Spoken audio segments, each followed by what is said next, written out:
ho resantsika androany atao hoe fitsaran'Andriamanitra sy ny valipity. Anisan'ny somary sarotsarotry izy ity satria matetika betsaka ny fiheveran-diso ao anatin'izay hoe fitsarana sy valipity zay. Iresaka fitsarana aloha tsika mila fantatritsika fa misy fitsarana anankitelo no fitsarana voalaza ao anaty baiboly, ary ireo fitsarana anankitelo ireo no miseho eo amin'ny fiainan'ny zanak'olombelona. Ny fitsarana voalohany dia ny fitsarana ho an'ny olona zay andray nandray famonjena. Ny fitsarana voalohany ho an'ny olona zay nandray famonjena dia zay voalaza ao amin'ny Jaona toko 7:7-20. Jaona toko 7:7-20 io ny fitsarana voalohany. Zao mivaky ny tenao: izay mino azy ozy dia tsy ho eloina, fa izay tsy mino kosa dia efa voaheloka rahateo satria tsy nino ny anaran'ny zanakalahy tokan'Andriamanitra izy. Dia eo ambany eo raha ohatra ka mijeritsika eo ambany eo am'le hoe voaheloka dia misy asteriska anankiroa eo dia ny dikany amin'ny teny grika dia hoe tsaraina. Dia zao zany dikany hoe izay mino azy dia tsy tsaraina, fa izay tsy mino kosa dia efa voatsara rahateo satria tsy mino ny anaran'ny zanakalahy tokan'Andriamanitra izy. Ny fitsarana ry havana ho an'ny olona zay mino an' Jesosy Kristy ny fitsarana dia efa vita teo amin'ny hazo fijaliana. Ny fitsarana ho an'ilay fidirana ao amin'ny fiainana mandrakizay no tiako resahana. Ny fitsarana ho an'ilay fidirana ao amin'ny fiainana mandrakizay dia efa vita teo amin'ny hazo fijaliana. Rehefa mino ny asa-pamonjen'i Jesosy Kristy ianao, rehefa mino ianao fa ianao no fa izy no nisolo heloka anao, izy no aina solon'ny aina zay nandohan'ilay vidin'ilay fahafatesana tambiny ota, izy ny voatsara teo amin'ny toeranao.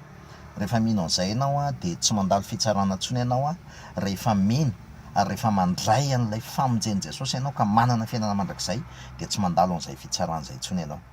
Ny fitsarana voalohany zany dia ho an'ny olona voavonjy. Efa vita iny teo Kalvaria no nanaovan'Andriamanitra an'izay fitsarana izay, ary Jesosy Kristy no notsaraina teo amin'ny toeran'ny olona rehetra izay nandray sy nandova famonjena. Zay mila mazava zay. Tsy miverina intsony izay fitsarana izay, vita izay, efa prononcé ny jugement, efa voalaza hoe afaka ianao, voavelany heloka ao, efa vita izay. Tsy rehefa ohatra ka tsy nohonao zay ho an'ny olona zay mahatonga an'ity resaka ity hoe zay olona mino ny asa-pamonjen'i Jesosy Kristy sy ny olona nandray famonjena, satria zay fitsarana zay efa vita, efa prononcé, ary Jesosy Kristy en personne nefa niteny teo amin'ny hazo fijaliana hoe vita, dia vita zay fitsarana zay. Ny fitsarana faharoa kosa dia ny fitsarana antsika olona voavonjy. Fitsarana antsika olona voavonjy zany hoe ny fitsarana n'ilay asa ateraky ny finoana. Androany tsy tena mbola nazava betsaka ny atao hoe asa sy finoana, fa io matetika mahabe problème fa mieritreritra ny olona hoe ny asa dia le performance ataony. Ny asa tsy ny performance ataonao mihitsy, fa ny asa, lay asa vokatra ny finoana dia le asa ateraky ny fanahy masina ao anatinao, vokatra ilay famelan-keloka nyraisinao, vokatra ilay famonjena zay nyraisinao, dia miteraka asa zay. Ary ny asa aterak'izay finoana zay dia ny asa mpahatokiana an' Jesosy Kristy, ny asa mpahatokiana an' Jesosy Kristy eo amin'ny asa-pamonjena rehetra vitany eo amin'ny lafim-piainanao rehetra. Zay ny atao hoe asa zay. Zany hoe matoky an' Jesosy Kristy eo amin'ny lafim-piainako rehetra. Matoky sy mino ilay asa-pamonjena vitany matoky sy mino n'ilay teniteneny hoe vita teo amin'ny hazo fijaliana, ary dia matoky sy mino an'izay ary de raisiko zay. De izay fitsaran'zay a de anisan'ny miteny Paoly a amin'ny Korinthiana voalohany Korinthiana voalohany toko faha 1 ny andininy faharoa amby telopolo zao miteny aho hoe fa raha tsaraintsika ozy izy de mba fahaiziny tompo mba tsy ho elohinao izy miaraka am'izao tontolo zao. Petera any amin'ny epistiliny any de milaza hoe raha manomboka amin'ny ankohonan'Andriamanitra ozy izy ny fitsarana, manaona kosa ozy izy ny ahazony izay manao ny zanak'Andriamanitra ho tsinitsinina ozy izy. Ao amin'ny Korinthiana voalohany toko fahatelo ihany koa Paoly a de miteny hoe andalo afo ozy izy ny asan'ny olona ozy izy, sasany ozy izy tsisy mahay manao fanondrenana fa tsy zao ozy izy a de Jesosy Kristy, fa eo ambonin'ny fanondrenana ozy izy misy manorona vato, misy manorona hazo, misy manorona milolo a ary andalo afo daholo ozy izy zany asan'ny olona zany. Raha may ozy izy ny asan'ny olona de izy ozy izy de hovonjena fa ny asany kosa ozy izy de ho levon'ny afo. Zany hoe mila mazava amintsika tsara fa ny fitsarana ho an'ny olona zay nandray famonjena de eto am'izao tontolo izao, eo amin'ny fiainana isan'andro zay iainantsika. La hoe levon'ny afo, ny dikany hoe afo a dia zany hoe mandalo épreuve ny finoantsika, mandalo fitsapana ny finoantsika, ary rehefa mandresitsika ao anatin'izay finoantsika izay a de mandray valim-potiantsika iresaka be de be an'io a fa fitomboana fotsiny loha ty ary tapany voalohany. De inona dikan'izay zavatra zay? Raisiko ohatra finoana, satria ny ady atrehantsika ny fitsaranantsika de fitsarana amin'ny resaka finoana fa tsy fitsarana amin'ny resaka hafa. Mino vena ohatra fa Andriamanitra dia Yahvé Shalom, Andriamanitra manome fitsarana, mino venao fa Andriamanitra Yahvé Jireh, Andriamanitra manome ny zavatra rehetrarehetra. Be de be ny havana ny kristianina zay efa nandray famonjena izy, efa niny ny asa-pamonjeny Jesosy izy, efa nandray famelan-keloka izy a, fa betsaka ny kristianina taizanaretina, betsaka ny kristianina milomano ao anaty trosa sy fahantrana. Inona ny dikan'izany? Zao ry havana ny tokony fantatritsika. Misy attribut an'Andriamanitra ohatra hoe Yahvé Rafa. Itsika tsy manery an'Andriamanitra na oviana na oviana, fa matoky ny asa-pamonjena vitany kosa ny hoe fanasitranana itsika salama dia tsy fanerenan'Andriamanitra hoe Andriamanitra o raha marary a de tsy maintsy sitranonao a, tsia fa efa niteny Andriamanitra teo amin'ny hazo fijaliana, efa niteny Jesosy hoe vita. Tsy angatahana ny fanasitranana fa raisinao amin'ny finoana, tsy afaky ny aneran'Andriamanitra tsika. De rehefa tsy mitoetra ao anatin'izay finoana zay tsika de normal tsika rehefa mandalo épreuve ao anatin'izay finoana zay de normal tsika raha mandray an'ilay, satria mandray an'ilay afafitsika, satria izay afafin'ny olona ny jinjainy. Rehefa tsy mino tsika, rehefa miozongozona ny finoantsika ao anatin'izay ohatra hoe Yahvé Rafa de tadio tsara, fa rehefa ho any amin'ny dokotera ianao a de tsy ratsy akory ny mankany amin'ny dokotera, fa tsy maintsy ho lany fotoana ianao, ho lany vola ianao, hitaintaina ianao, mandalo zavatra maro ianao rehefa ohatra ka tsy mino ianao fa efa vitan'i Jesosy teo amin'ny hazo fijaliana ny fanasitranana anao. Yahvé Jireh, Andriamanitra manome ny zavatra rehetrarehetra eo anoloan'ny tsy fisiana, eo anoloan'ny olana ara-bolana ara-materialy. Rehefa tsy mino anao fa Andriamanitra no manome ny zavatra rehetra, tsy mila mangataka akory ianareo izy izy de fantatry ny rainareo izay any an-danitra zay tokony ho anareo.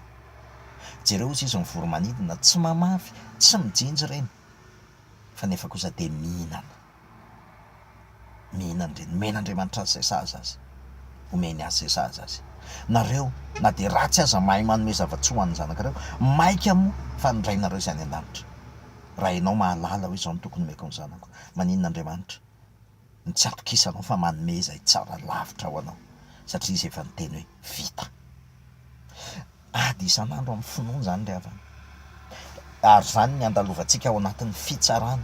Rehefa ohatra ka tsy mino an'izay tsika, zay le asa vokatry ny finoana, rehefa tsy mino an'izay tsika de tadidio tsara fa andalo tebitebitsika, andalo olantsika, andalo fitaintainana maro isan-karazantsika, ary de izay le mahatonga hoe mandray an'izay vokatra zay tsy finoantsika izay tsika, voatsara ao anatin'izay tsy finoantsika izay tsika, tsy hoe tsy voavonjitsika, tsisy idirany tsy finoana zany, tsy fidiran'ny famonjeny zany, fa kosa ety amin'ny fiainantsika ety amin'izao tontolo izao, na tsika mandray valipity na tsika mandray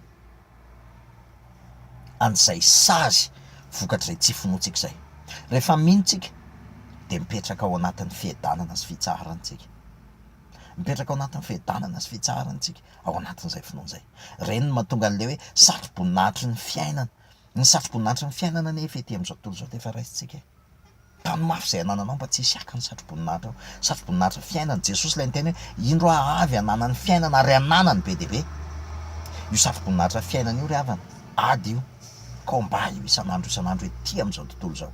Ary rehefa raisinao io de ao anatin'io anao manana fitsarana, manana fiadanana, lay fiainana be dia be, lay fiainana grand F izay prometiavan'i Jesosy. Tsy hoe rehefa maty ianao vao handray fiainana be dia be, eto amin'izao tontolo izao anao mandao fiainana be dia be. Ary reny no mahatonga ny tenin'Andriamanitra rehefa any amin'ny apokalipsia dika diso lay hoe tany mafy izay anananao mba tsisy aka ny satro-boninahitra ao. Au fait lay satro-boninahitra fiainana, lay satro-boninahitra efa entitsika ety amin'izao tontolo izao sahady, lay nitenenin'ny Paoly hoe nahatanteraka ny fihazakazahako hatramin'izao izy de sterizina ho any satro-boninahitra fiainana, satria ety amin'izao tontolo izao de efa entinao zany satro-boninahitra zany. Ety amin'izao tontolo izao koa ianao de efa mandray sazy vokatry ny tsy finoanao sy tsy fatokisanao ny asa-pamonjena nataon'i Jesosy.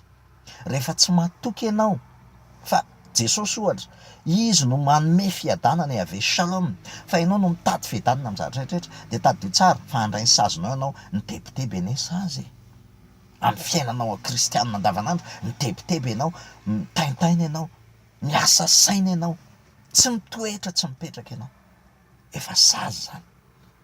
Fa mandray valipity kosa ianao rehefa ohatra ka mitoetra ao anatin'ilay fitsarana, mitoetra ao anatin'ilay fiadanana, efa mitoetra sady ao anatin'izay. Ambangivango ny ry havana izay zatra ny teneniko izay, fa hiditra lalindalina amin'izay fanazavana izay amin'ny tapany manaraka. Fa raha raisintsika, raha maka sara tsy-aintsika ny zanak'Israely de tahity fa ny zanak'Israely famonjena tsy misy afa-tsy ny lay nitandito ny famonjena de tsy misy afa-tsy lay rà zay napetraka teo amin'ny tolanam-baravarana, zay nandray an'le rà de voavonjy daholo, mivoaka tao Egipta. Tahaka izany zay mino ny asa-pamonjeny Jesosy amin'ny hazo fijaliana de mandray famonjena daholo. Fa rehefa niditra tany amin'ny tany efitra kosa ireo be dia be ny tsy nino, betsaka ny tsy nino. Tsy hoe very izy fa maty tao fa voatsara tao anatin'ilay tsy finoana izy, voavonjy izy saingy kosa voatsara tao anatin'ny tsy finoana. Be dia be ry havana ny kristianina zay maty bokatrose, efa voavelany elony, efa nandray famonjena izy, fa satria izy tsy mino fa Andriamanitra mahay manome azy ny zavatra rehetrarehetra. Tsy hoe aneren'Andriamanitra fa Andriamanitra mahay manome, ary tsy mety mitsahatra ao anatin'izay fiadanana izay izy, tsy mety mino an'izay aspehan'Andriamanitra izay ave jire izay izy, de maty bokatrosa, maty mitebiteby, mitaitaina, nefa ny fiadanan'Andriamanitra efa vonona. Maty ao anatin'ny atsy ny olana maro isan-karazany, maty tsy niaina n'ilay fanjakan'Andriamanitra tetỳ an-tany, nefany efa nandray ny famonjena, efa nandray an'ilay asa-pamonjen'i Kristy. Nino fa voavela heloka, nino fa nitsangana tamin'ny maty Kristy, fa nefa tsy niditra tao anatin'ilay fanjakan'Andriamanitra. Ry havana, ety amin'izao tontolo izao ny fitsarana, ary raha tsaraintsika ozy izy i Paoly a de mba tsy ho elohina miaraka am'izao tontolo zao, tsarainy isan'andro, mandalo fitsarana isan'andro ny finoantsika, io finoantsika io mandalo fitsarana isan'andro ary na tsika mandray ny sazy vokatr'izay tsy finoana izay, na tsika mandray valim-pity, mbola averiko any tsisy ifandraisan'ny resaka famonjeny ty, ny famonjeny efa vitan' Jesosy teo amin'azy fijaliana, fa eny amin'ny fiainantsika isan'andro eny na tsika mandray sazy na tsika mandray valim-pity na de efa voavonjy azy tsika, ny fitsarana farany kosa de ho an'ny olona reo zay nanosika sy tsy nino ny fitiavana natolotra Jesosy. Io fitsarana io kosa de ho avy rehefa miverina eny amin'ny rahona lanitra Jesosy, io lay grand trône blanc, lay seza fiandrianan'Andriamanitra zay tsara ny velona sy ny maty izy, ary io fitsarana io de izay tsy nino eto am'izao fiainana zao ka tsy ninony sy nanosika ny fitiavan'Andriamanitra ny olona.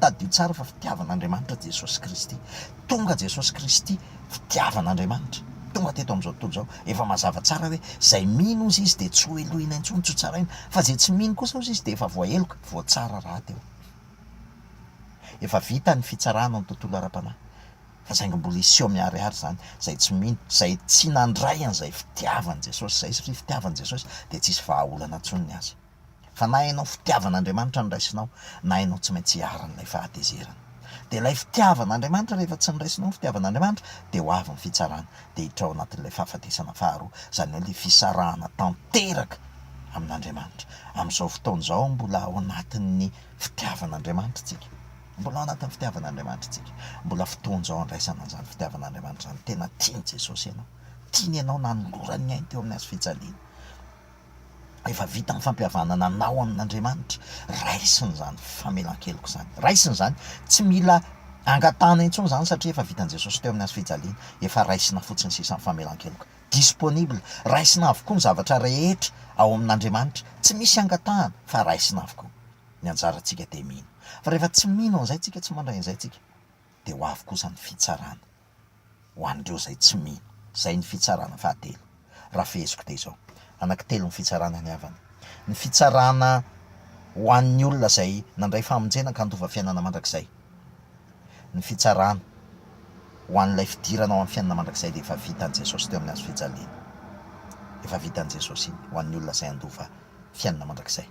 Ny fitsarana faharoa kosa de lay fandraisantsika sazy valim-pity eto am'izao tontolo zao, tsarainy isan'andro ny mino, tsarainy isan'andro mandray valim-pity isan'andro ianao ary mandray sazy isan'andro ihany koa amin'ny zavatra ataonao, tsisy ifandraisan'ny famonjeny zany, efa vita ny famonjeny, raisinao ny famonjeny saingy mandray kosa ianao valim-pity na sazy isan'andro eto am'izao tontolo zao, arakaraky ny fahamarinany toeran'ny finoanao an' Jesosy Kristy sy ny asa-pamonjeny no andraisanao ny valim-pity io na io sazy io.